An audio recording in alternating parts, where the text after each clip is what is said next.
Welcome to the Scoop with Dukes. I'm your host, Philip Dukes, aka Dukes the Scoop.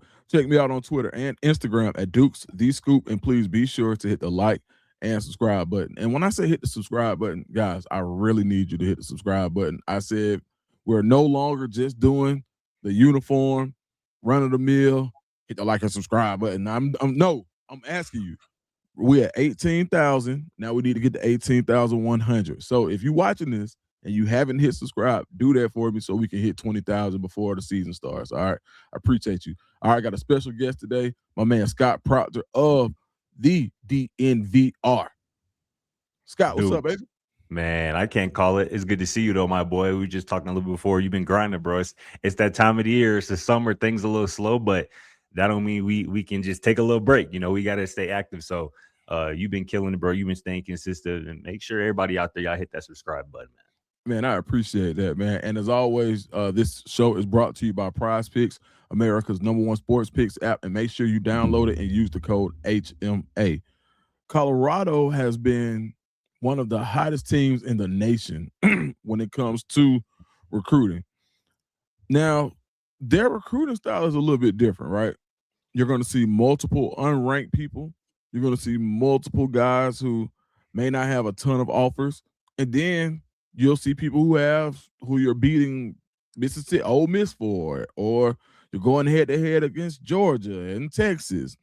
What do you make of Colorado's recruiting style this year when it comes to high school?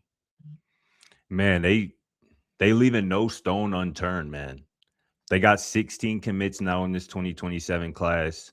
I think coming from 9 different states, which Mm, I think is really rare. okay. I love the attention on the offensive line, the trenches, right? Because that's what a lot of people in Buff Nation have been clamoring for, right? They know Coach Prime and his staff, they're going to get receivers, right? They've, Right. at this point, proven that they can get the quarterback position, right? With Shador and Juju and now Andre Adams in this 2027 class. But people have been wanting, and rightfully so, they've been wanting to see some trench babies, them trench dogs. And that's what Right. this new recruiting staff led by Rashad Rich, Coach Box, who have been doing a hell of a job. And those two guys, in addition to Brennan Marion, in my mind, are the biggest reason for this kind of surge in recruiting. In addition to the closer, the elite closer on the recruiting trail that Coach Prime is. But the offensive line, man, like I said, you got 16 commits. 5 of them are from the offensive line already, man.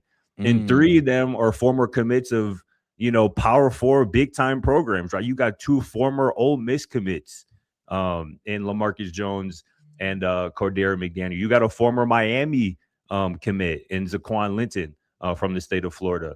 And then you got 2 other guys, a kid from Allen, Texas, a powerhouse, Aqib Talib nephew, Jaden mm. Lindsay, excuse me. And then, Jaden Talib and Jaden Lindsay from the state of Maryland, only Maryland out there as well. So that has been my most impressive kind of takeaway, man. We kind of chronicled it with you even early in the offseason, man. Offers is going out. Coach Mhm. Box got here or got into this lead role. Coach Rich got here. Coach Marion got here. And he had that message Marion during the offseason. Like, I think y'all might be forgetting, like, I get down. Like, I Mhm. really do this recruiting thing. Like, I am very much Right. true to this and not new to this. And Colorado is reaping the benefits of it, man.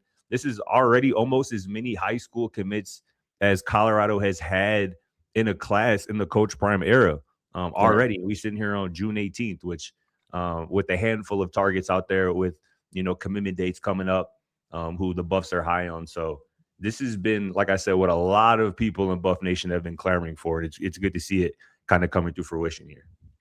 Speaking of the commitments that are already in the fold on the offensive line, is there anyone on the offensive line whose film you watched that stood out to you? And if so, what stood out about that film? Yeah, man. I think for me, man, it's a couple of dudes, man. I'm gonna go with the most recent one, Cordero McDaniel, man. This is somebody who is listed at 6'7", 325 pounds, flipped Mm, from Ole Miss to Colorado. And this is a Mississippi kid who was committed to Ole Miss. And the only, person or reason he was probably gonna lead a state was for a coaching staff that felt like home. And that's what Gunnar mhm, White provides, Colorado offensive line coach. He is from Terry, Mississippi. He is a Jackson State grad. Like, he is as Mississippi as it gets. And mhm, with Cordero McDaniel, in terms of the film, I mentioned the size. This is somebody who is a 2-time state champion in the shot put. And I talked to him last weekend after he committed, and he basically said, like, yeah, I mean, that's cool, but it's pretty much just something I do to get out the house. You know what I'm saying? And he that dominant in it. He's a power lifter as well.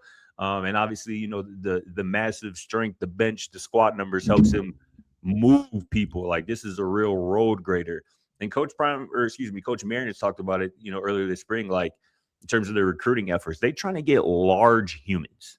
And obviously, Cordero McDaniel at that 6'7", 325-pound kind of checks that box, but also a real, you know, athletic mover, and real versatile. So I think that type of build, in skill set is really something that this recruiting staff, this program really just hasn't been able to tap into in recent years. And now it seems like with this 2027 class that they've gotten a few of those guys already in the fold.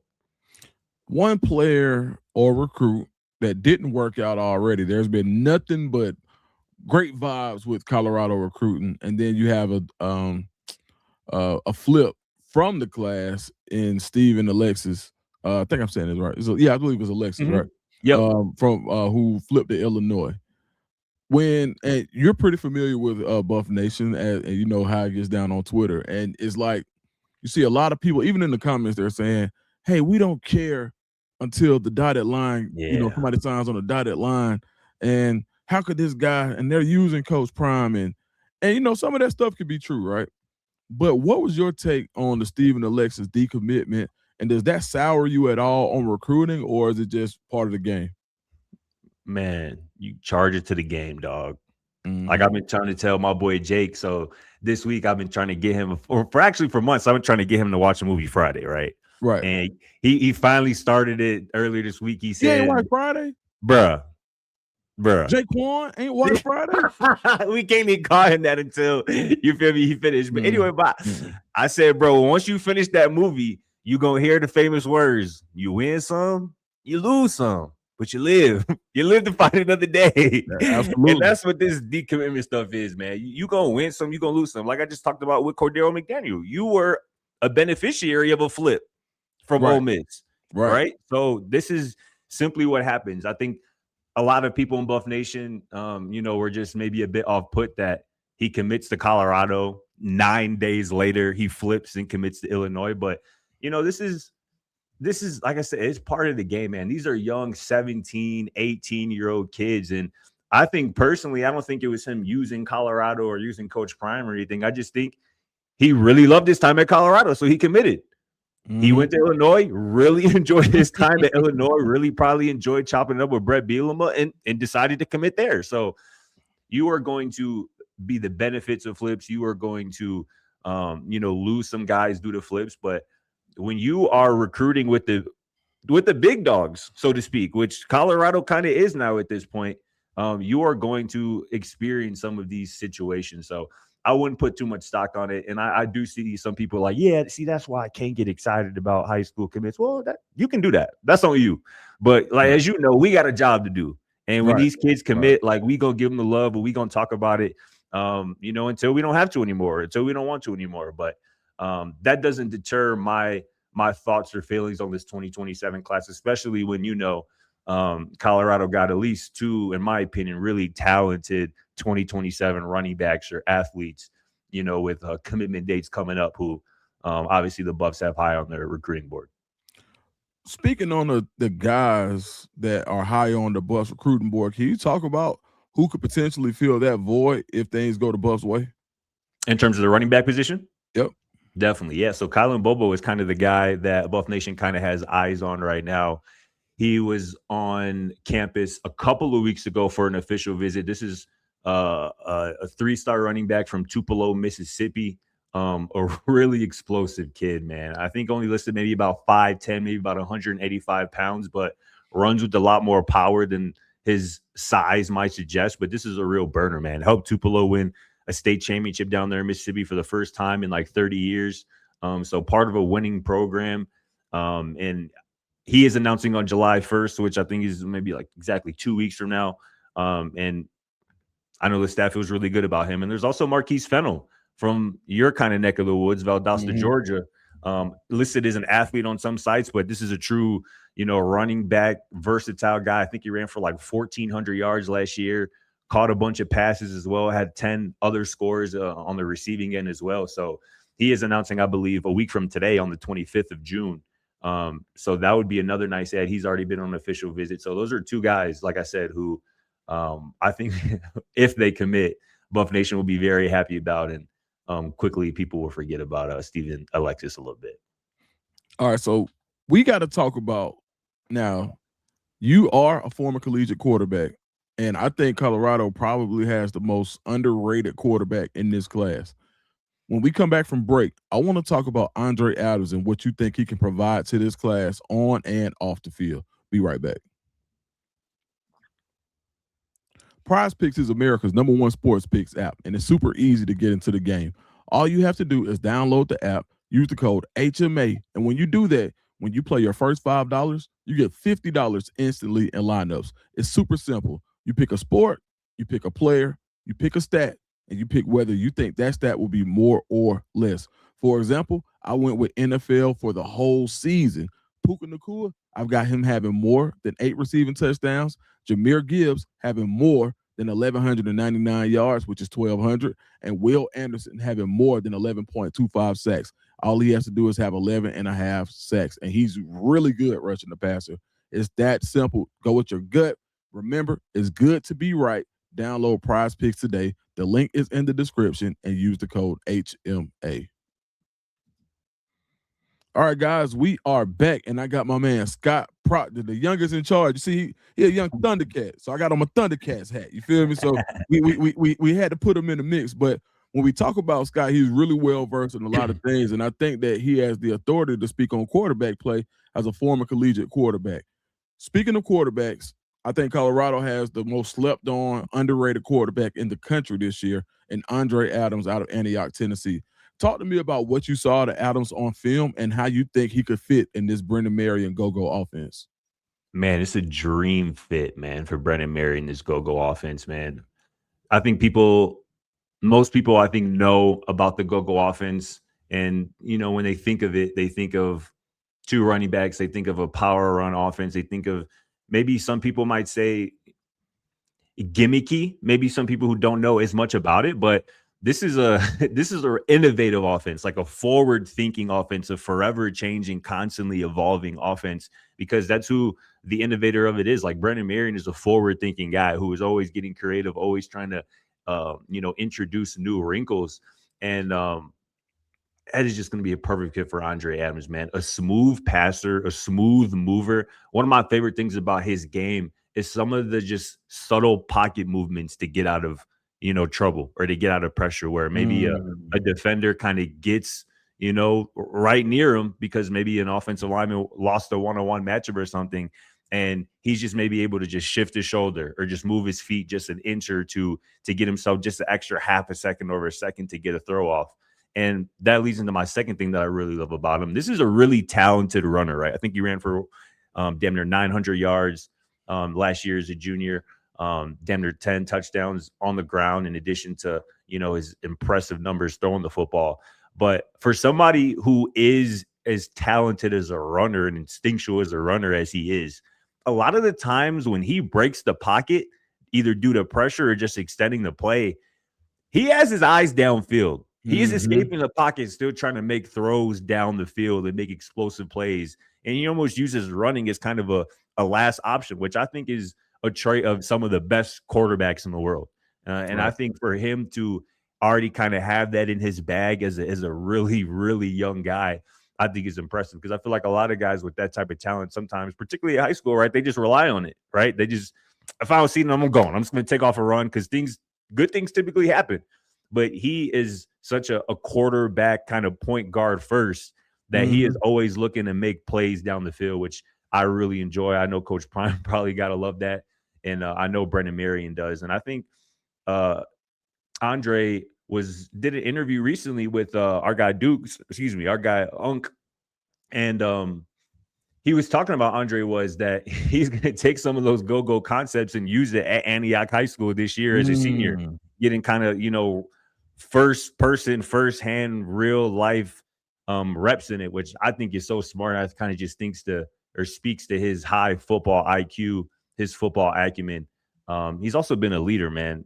He is a big reason why this 2027 recruiting class is taking off the way it is. You know, he has gone out and done the work in terms of recruiting and talking to guys, making them feel comfortable, pulling up when it wasn't even his official visit weekend, just pulling up to kind of help with the official visit weekend. So Right. I really think this staff hit a home run with Andre Adams, and, you know, kind of going from Shador to Juju to Andre Adams, man. Buff Nation got to feel lucky that he ain't never really had to worry about the quarterback position in terms of the young guys coming up, which you look across the country, not a lot of fan bases have that luxury, you know? Right. No, I think that's huge. Now I want to ask the question as a quarterback. Now I have an understanding of it. You know, I haven't played the position. When people now, scouts, analysts, they talk about off-platform and off-schedule throws from a quarterback, what's that mean to you? And for those who may not understand it as well as you do, how would you break it down in the layman terms? Why everybody is so crazy about guys who can make off-platform and off-schedule throws? That's a great question, because the thing with off schedule, off platform throws with football, right? Playing the quarterback position, rarely are things going to be clean. Rarely are Mhm, things going to go exactly how you want them to. There are a lot of times you see quarterbacks in a camp setting, for example, mhm. and you're like, damn, this dude can't miss. This dude arm talent is ridiculous because there are no Mhm. defenders around. He's not Right, feeling any pressure. But right. when you get into a game setting, there are rarely going to be times where a quarterback can take a 3-step drop, a 5-step drop, get to the back of their drop, look around, maybe do a hitch, maybe do another hitch, and throw the ball, you know, let it go perfectly. Nobody around their feet, no arms, the defenders kind of in their way. If it was like that, there would be a lot more elite quarterbacks in the world, in the NFL, across college football, across high school football. But the reality is that the old saying, right? Defenders get paid too. These edge rushers nowadays are really good, right? These coaches can scheme up pressures or whatnot. And the idea behind that is to get quarterbacks uncomfortable and to get them off platform. So, what makes these quarterbacks who can make off platform throws is you can still be just as accurate. You can still be elite with timing and anticipation without having your feet in the perfect spot, right? And that's Mhm. where off platform throws come from, because a lot of times you're going to have to do it. If you're expecting to drop back and be in a clean pocket and make a throw from, you know, with a clean window every time you drop back, you're going to struggle. But like I said, the guys who can, like I was talking about earlier with Andre, maybe just slide over a second and get the ball off maybe from a different angle and still be accurate and still throwing with timing, anticipation. Those are what the great ones do. And I do see some of that in Andre, and that's only going to continue to flesh out when he gets more reps, when he gets some elite coaching or continues to get elite coaching potentially from Brandon Marion and other guys. So yeah, it's a great question, but it's something that all the great ones have, no doubt. You bring up a great point, and I'm gonna use this. I'm telling you now, I'm stealing this from you. Defenders get paid too. When you hear this, just you could text me an emoji or whatever. But I got this from you, For so I'm sure. letting everybody know. Love. One of the defenders that I think is going to be tasked with getting opposing quarterbacks off platform is going to be Barack Willis out of Yeah. Birmingham, Alabama. That area, really, I mean, a former Bama commit. Mm-hmm. With Colorado beat Miami. He had literally just had like an in-depth meeting with Mario Cristobal and Jason Taylor, who saw him as an edge rusher. Sheesh. Barack Willis is a guy who in this area, in this region, everybody feels like he's underranked. Yeah. Talk to me about what you saw out of Barack Willis and how you feel like he can help Colorado. Man, you meant to talk to me about Barack Wilson. I feel the same way. All these things about to say about Barack, I kind of feel the same way about Jovan Pulliam, also from Alabama, Yeah, the yeah, Hoover area. right. I love both of these kids and just their makeup, right? Can play off the ball as a true linebacker, but have Mhm. like serious juice off the edge as a pass rusher. And for both of them, to me, it's their get off, man. That Yeah, ball is snapped and they're right on the offensive tackle's heels right now. They in the backfield right now. And you can just tell both of them, and I think it's partly a product of where they play, but they're well coached. Like you can tell they are polished. They know how to use a move and a secondary move. And they play with a motor too. You know, both of them specifically. They play with them. They don't give up on plays. You know, you watch their film, a lot of their plays, as talented as they are just effort plays where they don't give one play. They give a second, a third effort on a play. So, man, I love both of those kids, man. I think you got to have elite edge rushers. Like we were talking about, guys who can put pressure on a quarterback right now and get him off platform and make him uncomfortable right now. And I think both of those kids do exactly that. I think they've done a really just good job identifying these guys, right? Because like you said, like how's Brock Willis? I mean, yeah, he's a former Alabama commit, but that is somebody who I see is a floor 4-star, and he's still a 3-star on some sites. And I would say the same thing for Pulliam. Like I was shocked when I turned on Pulliam's film. I'm like, how he don't at least got a 4-star? Like, and I would assume it's probably going to come, right? They stack another senior season like the one they had as juniors. That's probably going to come, but I think they have done a really good job, man. Marv, and obviously we talked about Box and Rich earlier, but you know, Hilo and the way that these guys are recruited and really locked in on some of these specific traits like the twitchiness, the explosiveness off the edge, and the versatility. Because again, they can play off ball, they can play your true linebacker, but you can also have them put a hand in the dirt or be in a 2-point stance and just get after the quarterback with relentless effort. So those might be two of my favorite, commits in this 2027 class for Colorado. I just went out to Colorado, hung out in the recruiting department for about a couple of days, about a week ago.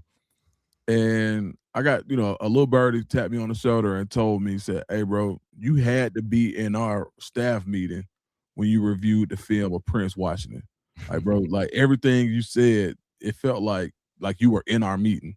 Yeah. This is a guy who I saw the length and I saw his aggression. There's like a common thread or a common theme with a lot of these guys. There's like they play with a chip on their shoulder, right? It's like you can almost see it, whether they're underranked, whether they go to a school that hasn't been winning traditionally, whether they're under recruited and they're ranked high. They all have a chip on their shoulder. But Prince Washington, literally, you turn on the film, the first thing he shows is this guy's a 3-star. Watch what I do to him. This guy's a 4-star. Watch what I do to him. Like his film, he is a psycho. Yep. And what I love about guys who when they show their special teams footage, right? Like if you're willing to show special teams film, on play 13, 14, that means that you're willing to get on the field in any way possible. Now, Prince Washington is an unheralded guy. He's got prototype size. He will literally choke you out. Talk to me about you put him in a boundary and say, all right, look, it's me and you. Yeah, right, bro. He's getting active. Definitely. Talk to me from a quarterback's perspective. What does length at cornerback do when it comes to press man coverage? Man, I think it does a few things, right? I think for me, first and foremost, it kind of just takes away some of the margin for error, right? A guy might be faster than you, a guy might be taller than you, or maybe even a bit longer. But if you're able to just get hands on him and slow him down half a second, right? I was just talking about with the quarterback position, timing and anticipation is so important with the passing game. So if you can just with your hands or with your arms knock somebody off their timing or get them off their spot by just a half second, that half second could be the difference between the quarterback getting sacked and the ball not even being thrown your way. You know what I'm saying? So, and I think the cornerback position, particularly with Coach Prime's teams, he looks at mentality just as much as anything. And when you talk about Prince Washington putting, clips on his highlight tape, like, yeah, this dude a 4-star, this dude a 5-star. Watch this. Watch what I'm going to do to him. Right. I think Coach Prime loves those type of players and cornerbacks specifically who love to take on the challenge, right? Who love to be challenged by top guys or elite guys or guys who might be viewed as a higher ranked recruit than them. And I think Prince Washington is just another example of what this staff has really done a good job of this cycle in particular. Prince Washington on 24/7 Sports had 0 stars when he committed to Colorado. Now he's got 3 stars, so people maybe know a little bit about him more. But they not just star watching. They really watching the film and looking for what they're trying to find. And when they see it, they're not gun shy about extending an offer, getting a kid on a visit, and going from there and letting the recruiting sites catch up later if they ever do. So I think Prince Washington and really this whole defensive backfield, this secondary, I think they already got 5 DBs committed, 2 safeties, 3 corners. they might be done. They might be done. Probably not, but they could be done if they choose to, in terms of recruiting the secondary for the 2027 class, especially when you think of the guys they got last year, the 2026 class, who already have looking like they belong. Mojo Williams, you know what I'm saying? You know, Preston Ashley, you know, Braylon Edwards, you know, true freshmen who are making some real noise as early enrollees during spring ball. So yeah, Aaron Fletcher, you know, obviously Coach Prime, they've been doing a damn thing in terms of recruiting that secondary the last couple of cycles. So before we get out of here, the position group that I think I'm most excited about is the safeties, right? So Mari Howard, Gabe Jenkins. Yeah. They play two totally different games, but their games are so complementary of each other. You got the big rangy enforcer and Gabe Jenkins, right? Who will literally take one to the crib, also plays quarterback. A crazy athlete. Right. And then you got Samari Howard, who has some Ed Reed type tendencies. You watch some of the routes that he's jumping. You watch the way he's playing games with the quarterback. Talk to me about the pairing of a Gabe Jenkins and a Samari Howard as a safety pair, and and let me ask you this: how does contrast at safety affect the quarterback when you have two different types of players in the same defensive backfield at safety? Yeah, man.